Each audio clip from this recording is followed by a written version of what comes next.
My name is Renata Osemensa. I am 34 years old.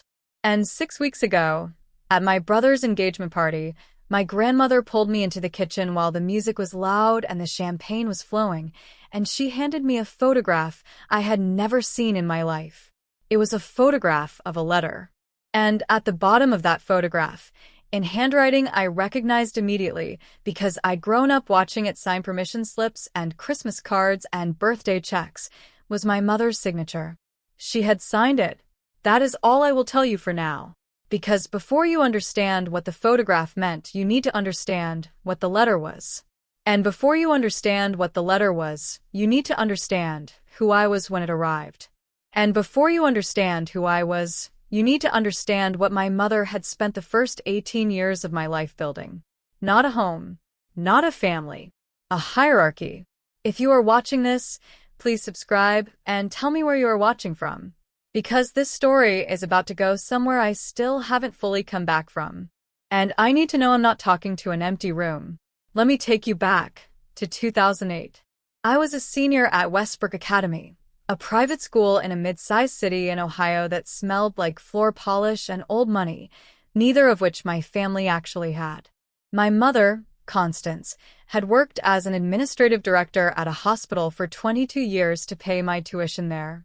She drove a 2001 Honda Accord with a cracked dashboard and a busted rear speaker, and she wore the same 4 blazers on rotation every week.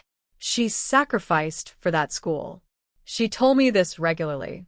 What she did not tell me was that the sacrifice was selective. There were 2 of us. Me, Renata, the older one, and my brother, Tobias, for years younger, who at the time of this story was 14 and mostly interested in basketball and avoiding homework. Tobias was easy. Tobias laughed at everything. Tobias never argued at the dinner table, never brought home a grade below a B-, never made our mother's jaw go tight the way I apparently did just by existing at full volume. I was not easy. I know this. I talked too much, argued too confidently, read things I hadn't been assigned, and had opinions about those things that I voiced whether or not anyone asked. My mother called it being difficult. My English teacher, Mrs. Paulson, called it being gifted. These 2 assessments existed side by side for 18 years, and I spent most of that time trying to figure out which one was real. Here is what my mother said about me, repeatedly, to relatives, to neighbors, to the women in her book club, who came over on Thursday evenings and drank Chardonnay in the living room while I sat upstairs doing homework. Renata is a lot. She's always been a lot. Brilliant, maybe, but a lot. She said brilliant like it was a complication, like it was a diagnosis that came with a warning label. Tobias was different. Tobias was her soft spot, her breath of fresh air, her break from the tension I apparently generated just by being in a room. She never said this out loud. Not exactly. But she said it in every other way. In whose soccer games she attended. In who got the car on weekends. In who she asked about at dinner. Whose friends she remembered. Whose future she spoke about with a kind of open, eager certainty she never once aimed at mine. Tobias has so much potential, she used to say. Me she called driven. Not with warmth. With suspicion. Like ambition in a daughter was a thing to be watched carefully. Like I might do something reckless with it if she took her eyes off me. I applied to Northwestern University the fall of my senior year. I wrote my essay in the school library over 3 weeks, rewrote it twice, had Mrs. Paulson read it twice more. I wrote about language, about the way certain words can hold a whole life inside them, about my grandmother's proverbs and what it cost to carry 2 cultures in one body and still find a voice that was only yours. Mrs. Paulson wrote in the margin of my final draft, "This is the best essay I have read in 11 years of teaching. Do not change a single word." I didn't tell my mother I'd applied. Not because I was ashamed. Because I had watched her face too many times when I talked about the future, and I knew the expression. The slight narrowing of the eyes. The almost imperceptible tightening at the corner of her mouth.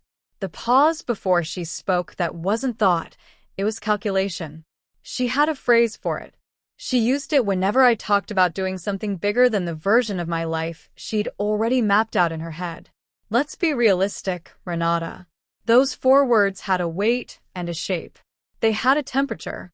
They landed cold every time, no matter what season it was or what room we were in. I mailed the Northwestern application from the post office 3 blocks from school on a Tuesday morning in November. I stood at the mail slot for a full 60 seconds before I dropped it in. Not because I doubted the essay, because I knew the moment it left my hand, something had been set in motion that couldn't be undone.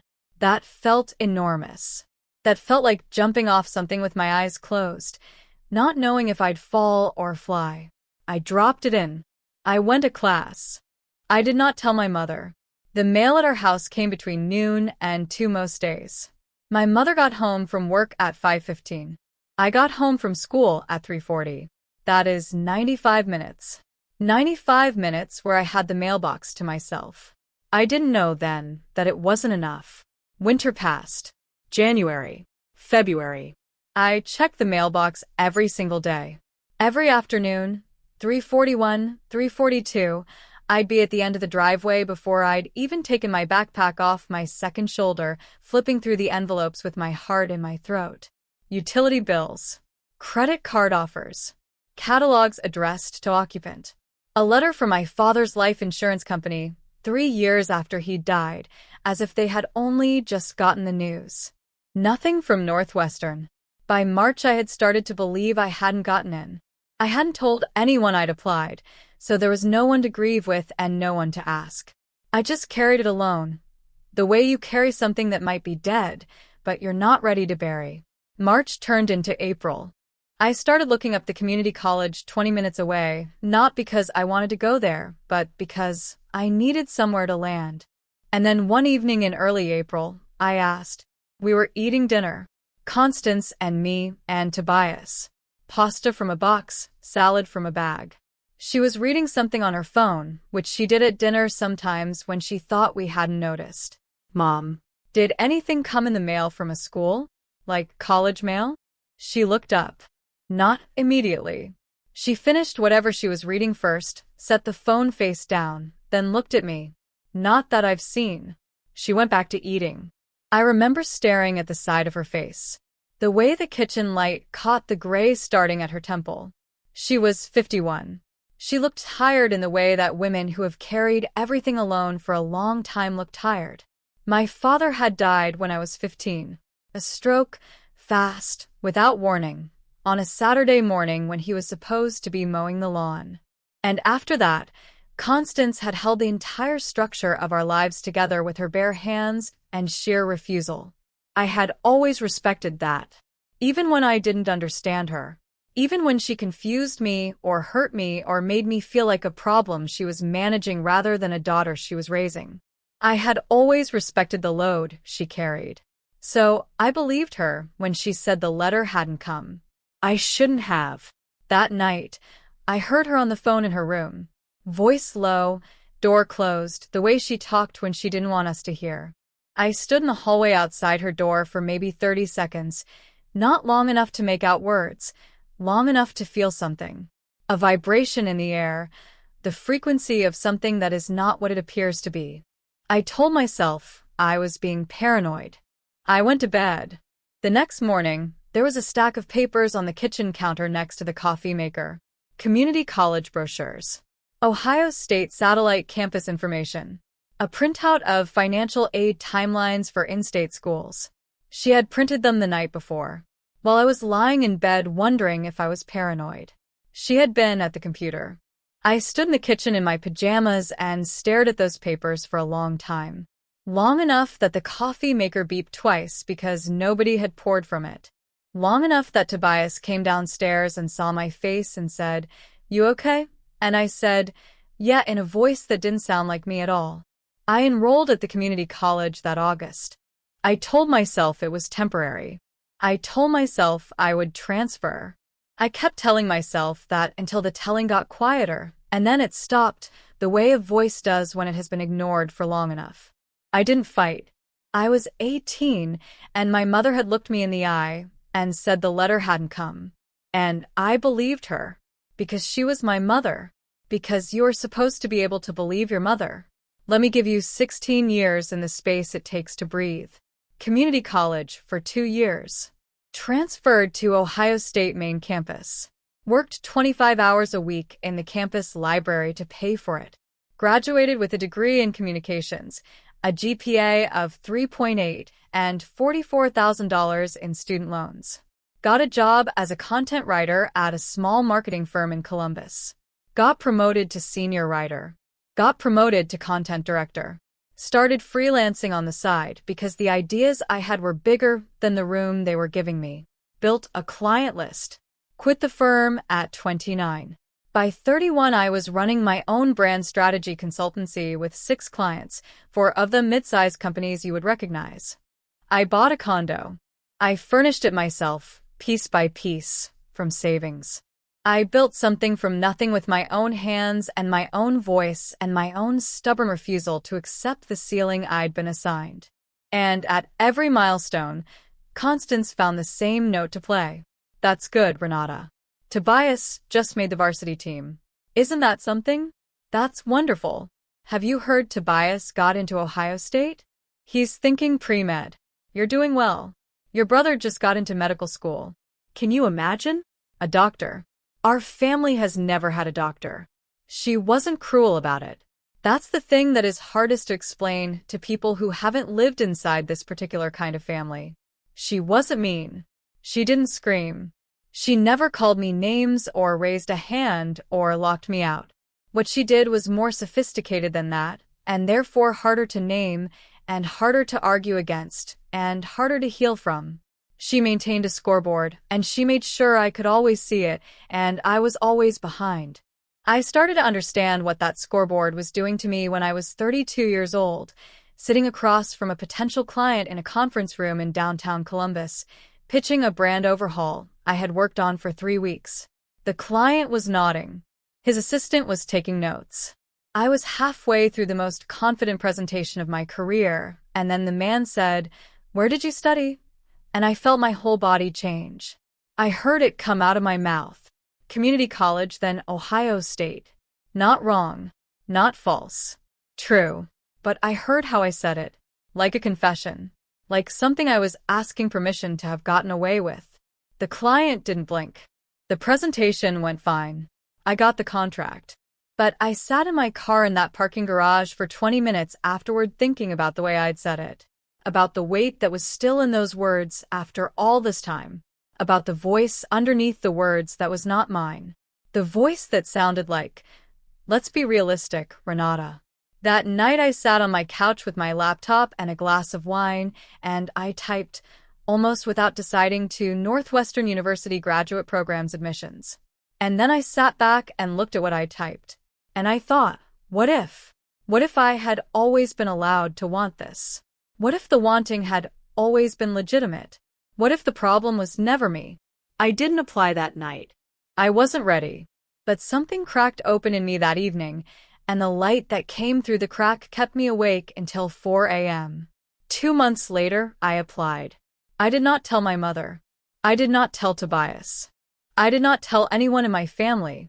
I had learned what happened when you told Constance about things you wanted badly. I applied to Northwestern's Medill School of Journalism graduate program, the media management track.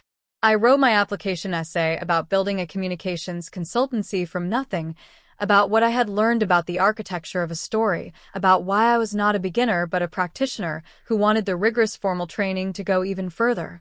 My former professor from Ohio State, Dr. Adeyemi, wrote me a letter of recommendation. He called me the most analytically precise writer he'd taught in 15 years. He told me this on the phone, and I had to step into my bathroom and run the tap, so he wouldn't hear me crying. I submitted the application in December. I checked my email obsessively through January and February. In March, 6 weeks before my brother's engagement party, the email came. I was in the middle of a client call. I saw the notification in the corner of my screen, and I lost the thread of what I was saying mid-sentence. My client said, "You okay?" Same thing Tobias had said 16 years ago in the kitchen with the brochures. I said the same thing I'd said then, Yeah, in a voice that wasn't mine, and I wrapped up the call 12 minutes faster than I meant to. And then I opened the email. Dear Ms. Osei-Mensah, we are pleased to offer you admission to the Medill School of Journalism, Media, Integrated Marketing Communications graduate program for the fall 2025 semester. I read it 4 times. 5. I got up and walked around my condo and sat back down and read it again. Then I saved the email. Then I printed a copy. Then I folded the printed copy and put it in the inner pocket of my work bag, against my ribs, where I would be able to feel the weight of it. I hadn't planned to tell anyone at Tobias's engagement party. I was still sitting with it, still processing what it meant, still rebuilding the architecture of my own story around it, the way you do when something happens that requires you to revise your understanding of what was always possible. I did not know what my grandmother was carrying that night. I did not know that she had been carrying it for 16 years. I did not know that the thing she was about to hand me in the kitchen was going to split my life into a before and an after, clean as a cut, no going back. I need you to stay with me, because this is where it gets heavier. Not lighter, heavier. And I need you to be ready for that. The engagement party was at a rented hall in the suburb where Constance had lived since my father died. Soft lighting, round tables, a caterer, a photographer who moved through the room like he was trying to be invisible. Tobias and his fiancée, Imogen, stood near the entrance greeting people as they came in, and they looked like what they were, 2 people genuinely delighted to be building something together. I wore a navy dress I had bought 2 months before and never worn. I had done my hair properly. I was present. I was smiling. I was happy for my brother. Genuinely happy, and underneath the happiness was the quiet hum of the email folded against my ribs that I still hadn't told anyone about. Constance was in her element. She wore a deep burgundy wrap dress and moved through the room with the practiced ease of a woman who believes social events are performances and who has been performing for a very long time. She kissed cheeks. She laughed in the right places. She told the story of Tobias's childhood, his first steps, his first soccer goal, his straight-A semester at medical school, with the kind of fluency that comes from having told it so many times you no longer need to think about it. I circulated. I talked to cousins I hadn't seen in years. I talked to Imogen's mother, a warm, direct woman named Sandra, who asked me what I did and then actually listened when I told her, asked follow-up questions, seemed genuinely curious. I noticed, as the evening progressed, that Constance had spoken to nearly everyone in the room and had not spoken to me. Not hostility, not the cold shoulder, just the precise social management of a woman who had allocated her attention, and I was not on the list. My grandmother, Nana Vita, was seated at a table near the back of the room. She was 79. She'd come from Ghana 2 years before when her knees had made living alone impossible, and she now lived with my aunt 40 minutes away. She was small and sharp-eyed, and had a way of watching a room that made you feel she was reading something in it that no one else could see. I sat with her for a while. We talked about nothing important. She asked about my business. She listened the way she always listened, fully, without interrupting. Then she asked me, in the careful way she asked things that mattered, "Are you happy, Renata?" I said yes, mostly. She said, "Mostly is a word for people who are deciding something." I laughed. She didn't. She looked at her hands for a moment. Then she looked at me. "Come with me to the kitchen," she said. "I need some water, and I need to tell you something while your mother is occupied." That is exactly what she said. While your mother is occupied. I helped her up, walked her slowly through the hall, through the catering entrance, into the industrial kitchen behind the serving area. The caterers were between courses. We had maybe 10 minutes. She sat on a stool, reached into the small cloth bag she always carried, and pulled out her phone. It was a phone my aunt had helped her set up, large text, simple interface. She scrolled with deliberate patience until she found what she was looking for. She turned the phone to face me. It was a photograph of a letter. The letterhead was Northwestern University's. The date was April 14th, 2008. The text began, "Dear Ms. Osei-Mensah, We are pleased to offer you admission. I stared at the phone. I could not feel my hands. At the bottom of the letter, in the margin in my mother's handwriting, were 5 words. She is not ready yet. And below that, a date. April 16th, 2008. And her initials. She had read it. She had taken it from the mail. She had written on it. She had decided. And then she had thrown it away. I looked up at my grandmother. Nana Vita's eyes were wet, but her voice was steady. The steadiness of someone who has been deciding for a long time whether to speak and has finally stopped deciding. Your Auntie Mabel found it, she said. In your mother's recycling bin. The week it would have come. She was there helping with some things. She didn't understand what it was at first. She thought it was an old paper. She put it in her bag, without knowing. She told me about it years later, when she understood what it meant. She took a photo first, because she was afraid your mother would deny it. She kept the photo. She kept it. I put the phone down on the counter because I could not hold it and stand at the same time. I needed my hands for the counter.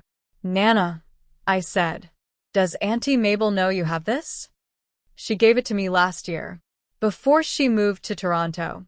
She said, Mama, I have carried this long enough. You decide what to do. I breathed. The kitchen smelled like garlic and warming bread and something sweet I couldn't identify. How long have you known? I said. She looked at me for a long time. Long enough to be ashamed that I didn't say it sooner, she said. Long enough to ask God about it many times. She paused. Your mother is my daughter. You understand what it cost me to be here, telling you this. I looked at her. This woman who was 79 years old and had carried a secret that didn't belong to her and had chosen, tonight, to put it down. Yes, Nana, I said. I understand. We were in that kitchen for maybe 8 more minutes. She told me what she knew, which wasn't much more than the photograph. She didn't know my mother's reasoning. She didn't know if my mother had convinced herself it was the right thing. She didn't know what my mother feared. She only knew what Auntie Mabel had found, and what it meant, and what it had cost me. When we walked back out, the party was mid-toast. Tobias's best friend was at the microphone mid-story, getting laughs. Constance was at the family table, champagne glass in hand, smiling at her son. I sat down across from her. I put my grandmother's phone on the table between us, face up, photograph visible.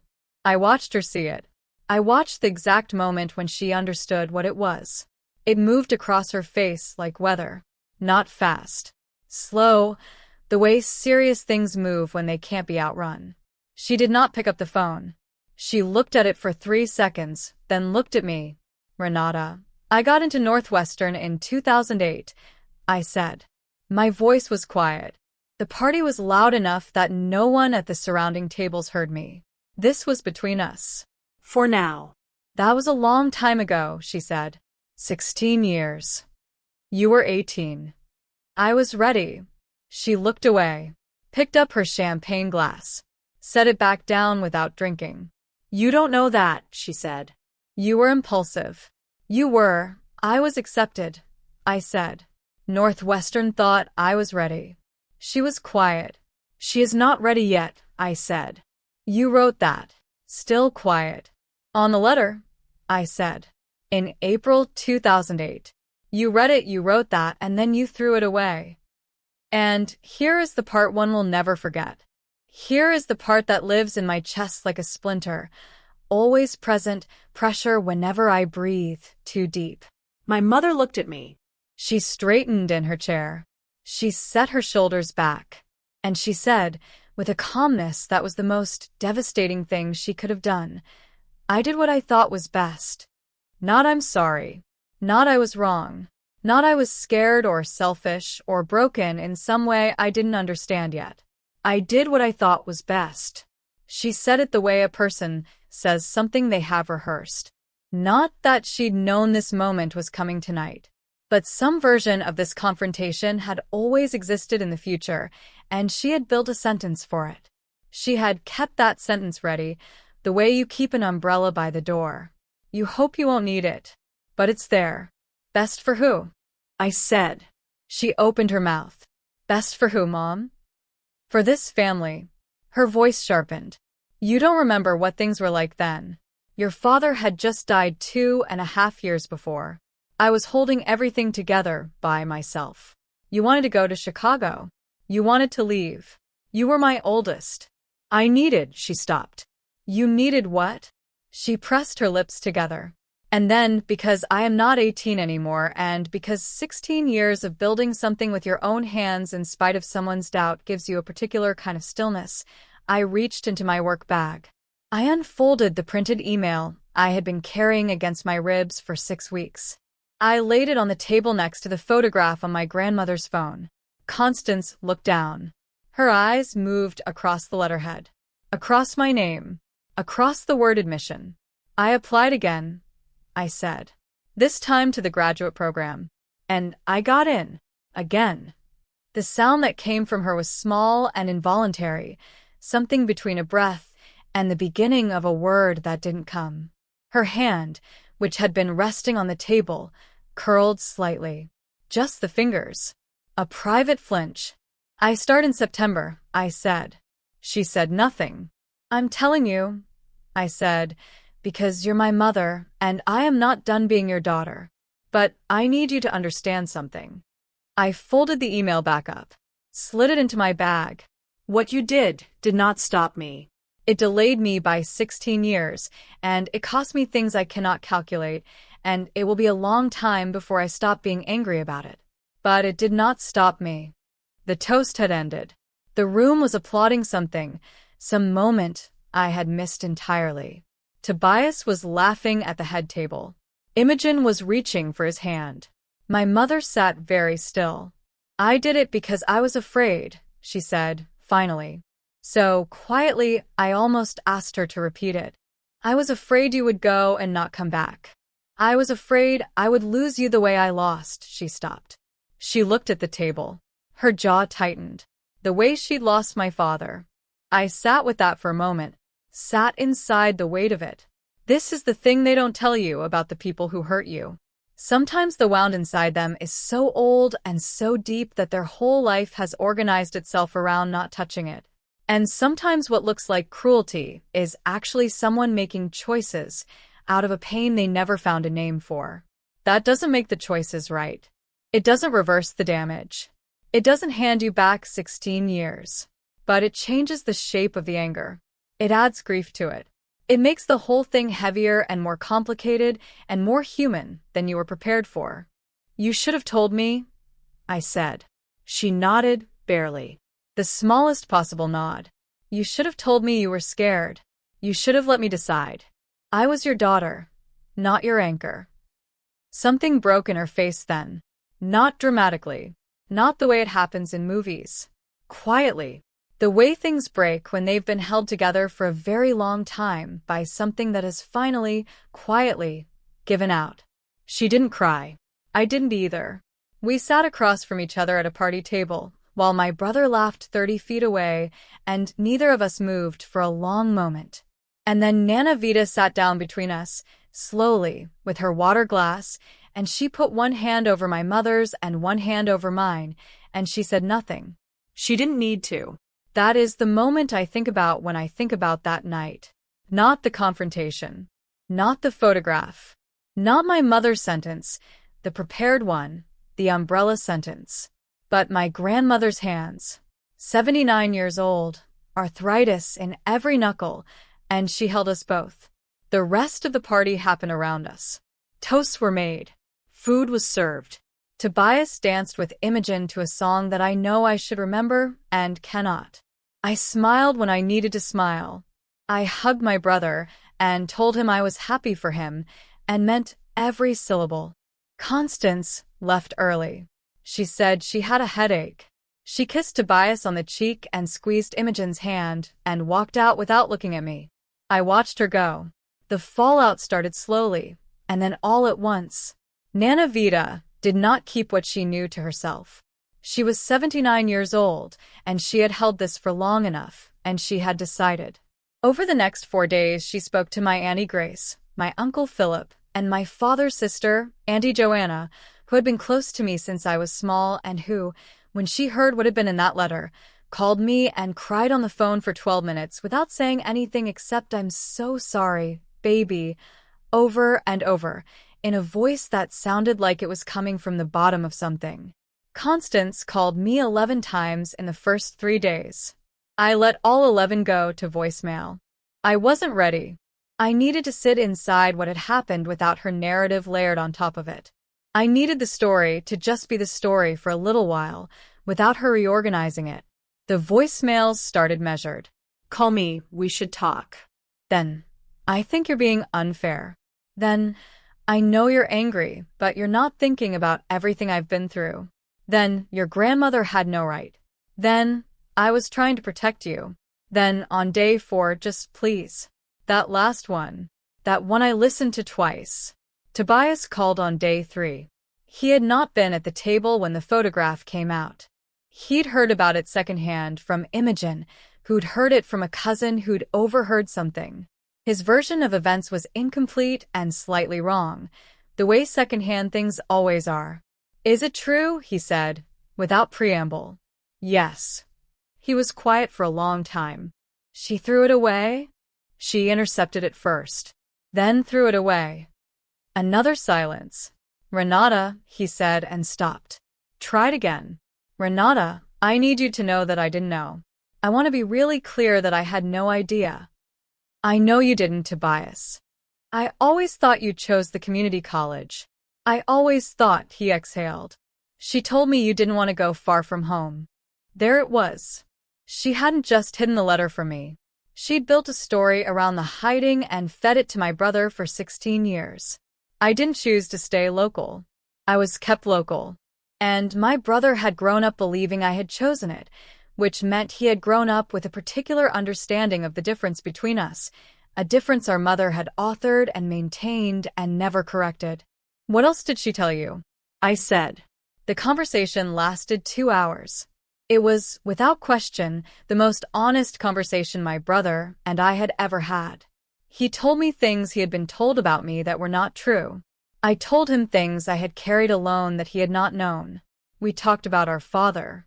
We talked about the years after he died, the shape our family had taken in his absence, the roles we had each been assigned without being asked. At one point, Tobias said, "She's always presented us as a team, like we were a unit. But there was always a ranking, wasn't there? I just assumed I was at the bottom of it, because I was the youngest." "No," I said. "You were always at the top. I was always the other one." He was quiet again. "I'm not telling you this to make you feel guilty," I said. "I'm telling you because I think you should know the actual shape of the thing we grew up inside." By the end of the call, he was crying. Quietly. In the way men sometimes cry when they don't quite know how to do it yet, but are trying. I did not cry. I was past the crying for that particular fact. I had cried about it years ago without knowing exactly what I was crying about. "What are you going to do?" he asked. "I'm going to Northwestern in September."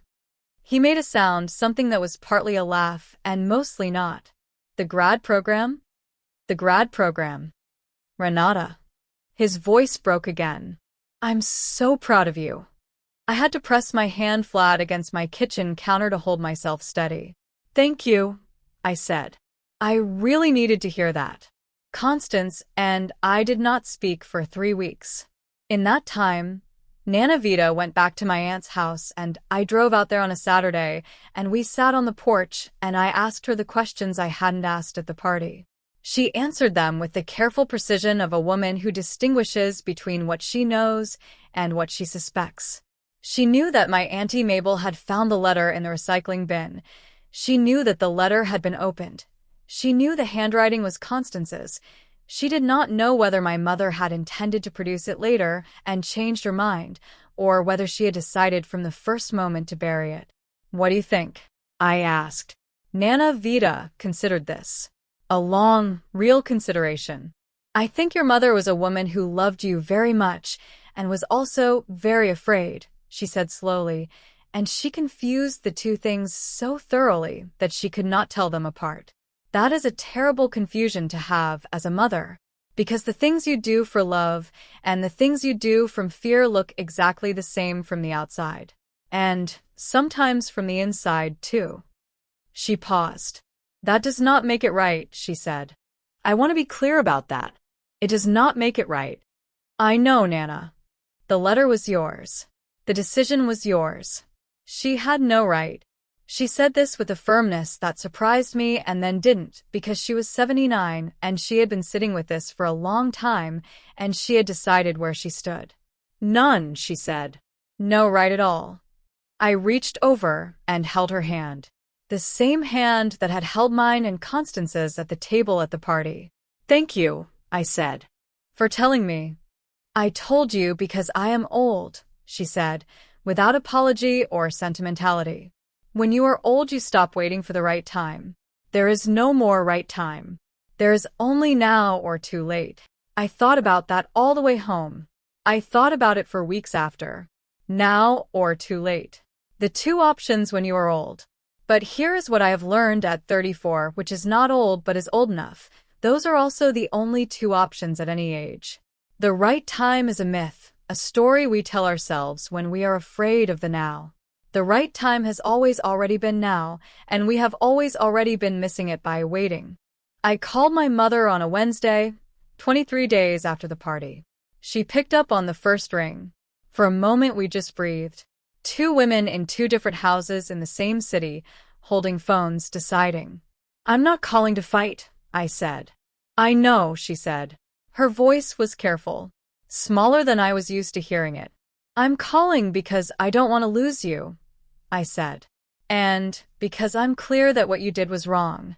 And both of those things are true at the same time, and I've spent 3 weeks figuring out how to hold them both, and I have, more or less, figured it out. She was quiet. I'm not asking for a speech, I said. I'm not asking you to perform remorse for me. I'm asking you to say 3 words. Not I'm sorry, even though I want that too. 3 different words. I was wrong. Nothing, Mom. A sound. Barely audible. The kind of sound that happens when something that has been sealed for a very long time begins to open. I was wrong, she said. I closed my eyes. I was afraid, and I was wrong, and I have known that for a very long time, she said. Her voice had changed. The smallness was still there, but beneath it was something else, something harder and older and rawer, the way a wound looks when the bandage finally comes off and the light hits it. I told myself so many things, she said. That you were too young. That Chicago was too far. That you needed to be home. That I needed you home. I told myself so many things for so long that I think somewhere I started to believe them. A long pause. I don't know if I ever fully believed them. You signed it, I said. You wrote on the letter. I know. She is not ready yet. That's what you wrote. Like you had the authority to decide that. I know, Renata. Her voice broke. Not dramatically. Quietly. The same way her face had broken at the party. I know. We talked for an hour and 40 minutes. It was the longest sustained honest conversation I have ever had with my mother. We talked about my father, about how his death had rearranged her, the shape of the fear it left behind, about the way she had held on to everything and everyone because the alternative, the loss, was something she had already survived once, and the survivability of it the second time was not guaranteed. About how she had looked at me, 18 years old and brilliant and ready to leave, and she had seen herself leaving. Not me. Herself. A version of her own departure from the family, and she had been, in some broken and unforgivable way, trying to prevent that. I didn't know I was doing that at the time, she said. I understand that now.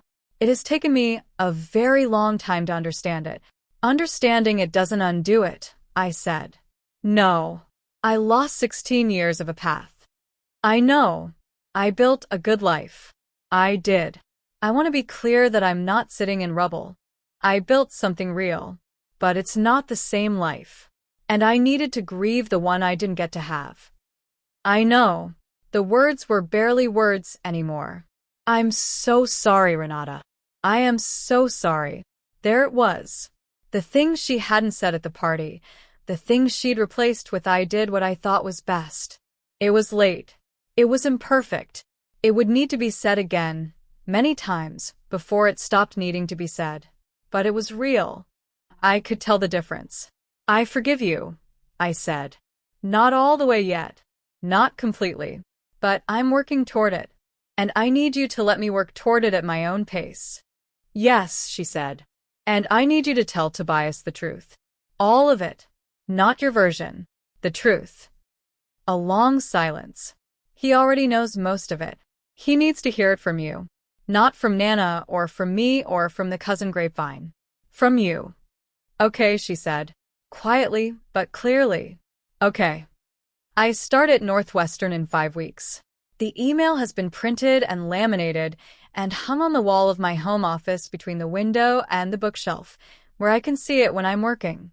The original, from 2008, obviously doesn't exist anymore. Constance says she doesn't remember what she did with it after. I believe her. Some things we destroy, and then our minds protect us from the full clarity of what we've done. But the one from this year is on my wall, framed, real, mine. Tobias and Imogen drove up 2 weeks ago. We ate dinner at my condo. Imogen is warm and direct and already feels like the kind of sister-in-law who will text you memes at 11 p.m. and also show up when something is wrong, the best kind. After dinner, Tobias helped me do the dishes and he said, very quietly, while the water was running, "She called me. She told me." I kept washing the glass in my hand. "How'd it go?" I said. "Hard," he said. "Good, eventually." "Hard." "Yeah." "She cried," he said. "Real crying. Not the kind she does at parties. The other kind." He paused. "I think she's been carrying it a long time." "She has," I said. "We all have." He put a dish away, picked up another one. "I'm proud of you, Renata," he said. "I said it before, and I'm saying it again, because I don't think I've said it enough over the years. I'm proud of you." I turned off the tap. "It means a lot," I said. "Coming from you specifically. It means a lot." Nana Vita sent me a text on a Tuesday last month. Just 3 words. "Go and shine." I sent back a photo of my Northwestern acceptance email. She sent back a voice note in Twi that I played twice, even though my Twi is not good enough to catch everything. I understood the parts that mattered. "My mother has not called this week. That is okay. We are finding the frequency of each other again, which is slow and sometimes awkward and necessary."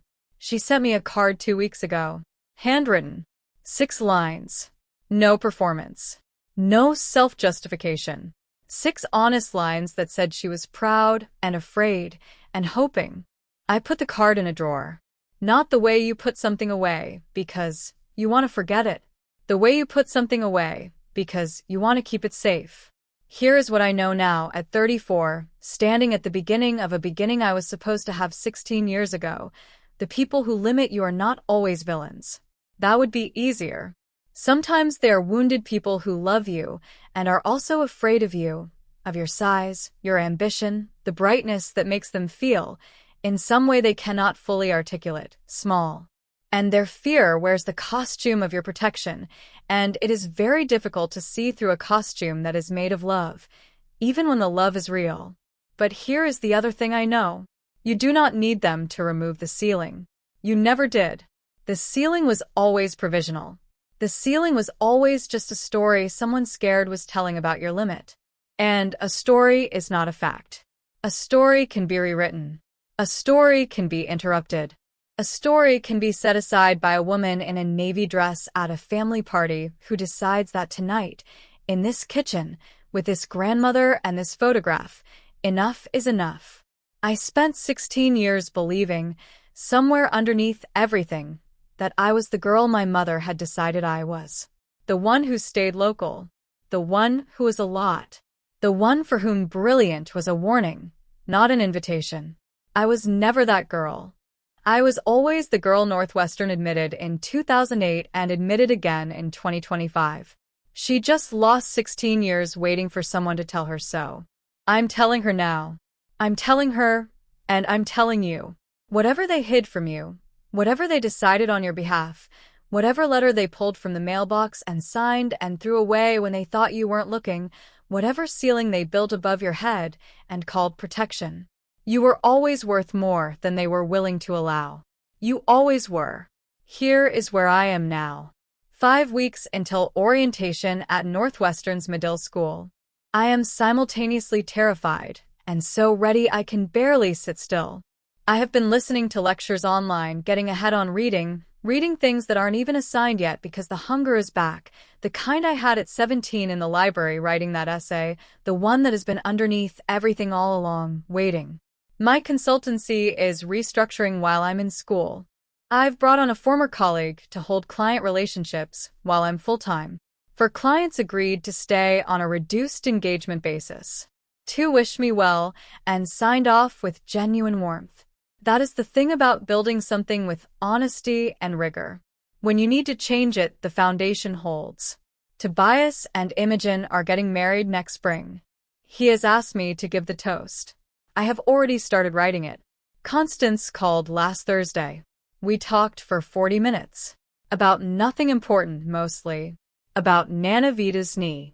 About a show she'd been watching. About the weather in Columbus. Ordinary things. The ordinary things that are actually the hardest things to rebuild because they require the most trust, the willingness to be in the room together, without the conversation carrying the weight of everything unfinished. We are not finished. I don't know that we ever will be completely. There are things between us that will always carry some scar tissue. That is the honest truth. But we are here. We are trying. We are in the ordinary together, and that is more than I knew to ask for 2 months ago. I pulled the Northwestern email off the wall this morning. Not because it means less. Because it means enough now that I don't need it on the wall, where I can see it every day. I know it. It's in me.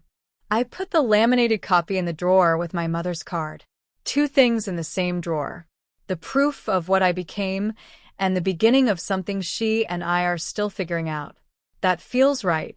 16 years ago, a woman made a decision at a mailbox that was not hers to make. She thought she was building a wall. She was actually building a delay. And behind the delay, without knowing it, she was building me. The version of me who would one day walk back up to the door they'd closed and open it herself. That woman is standing on her own 2 feet, 5 weeks from Evanston, with a grandmother's voice in her phone and a brother's pride in her chest and a story she has finally decided to tell at full volume. Because some stories don't stop being true just because someone throws them away. They just wait. They wait for the woman who was always supposed to tell them. And she gets there. She always gets there. She just sometimes has to find her own way. That is my story. And I want to know yours. If you have ever had someone decide your ceiling for you, someone who was supposed to love you and instead kept you, drop a comment. Tell me what you're doing with that ceiling now. If this hit you somewhere real, please subscribe. I have more to say, and I think you're the right person to hear it. And if nobody has said it to you lately, let me say it clearly. You were never the version they were willing to allow. You were always the full thing. Go be the full thing. I'll see you in the next one.